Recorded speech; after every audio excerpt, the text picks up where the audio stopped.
तो जो land mafia है, इससे कब छुटकारा मिलेगा और किस तरह से मिल सकता है?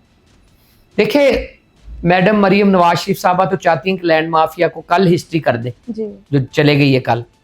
लेकिन आपको पता है उसमें जो हायल रकावटें हैं, उनके अपने इनहेरिटेड स्टेक्स हैं, यानी वकला भी हैं, लोकल एडमिनिस्ट्रेशन भी है, पब्लिक के नुमाइंदे भी हैं जिन्होंने वोट लेना है। तो ये सारे मिलके एक ऐसी कमोडिटी के साथ बरसरे पैकार हैं जो मुल्क से बाहर है। ज्यादातर घरों पे कब्जे मुल्क से बाहर लोगों के होते हैं, ओवरसीज पाकिस्तानियों। तो वो एब्सेंट पार्टी है, हमारे यहाँ नुमाइंदगी नहीं है, हमारा पार्लियामान में नुमाइंदा नहीं है, हमारे जजेस नहीं है। एक दो जो डिस्ट्रिक्ट अटॉर्नीज आए हैं मुल्क से बाहर से, वो भी स्ट्रगल करते हैं क्योंकि रास्ता बनाने के लिए उनकी इनग्रेन सिचुएशन नहीं होती, वो जानते नहीं होते जजों को, बार के नुमाइंदों को। तो रास्ता बनाने में देर लगती। जब तक हमारे नुमाइंदे नहीं होंगे पार्लियामान में, जब तक हमें एज स्टेक होल्डर्स गर्दाना नहीं जाएगा, तब तक हम दूध देने वाली गाय तो हैं, जी।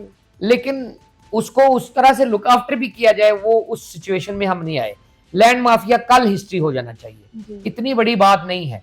इस्लामी मुआशरे में आपके घर के ऊपर कब्जा होना एक लानत के बराबर है, और ये इस्लामी मुआशरे में ये होना नहीं चाहिए। हम इंसार और महाजरीन की कहानी पढ़ के बड़े और पले हैं इस्लाम के बारे में।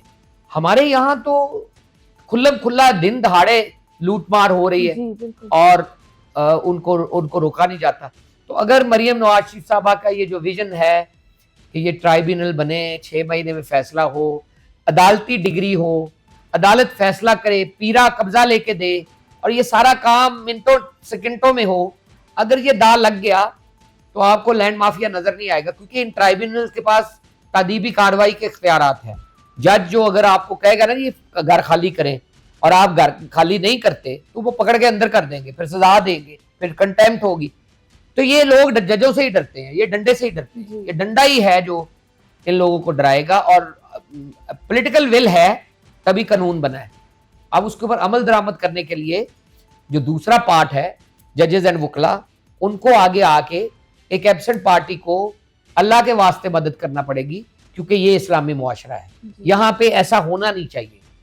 तो इंशाअल्लाह ताला उम्मीद है कि अगर अदालतें ये काम कर गई तो अदालतों का नाम भी रोशन होगा। आज जस्टिस कार्नेलियस का नाम हम लेते हैं इज्जत के साथ, तो ये जो जज करेगा उसका भी नाम लेंगे लोग।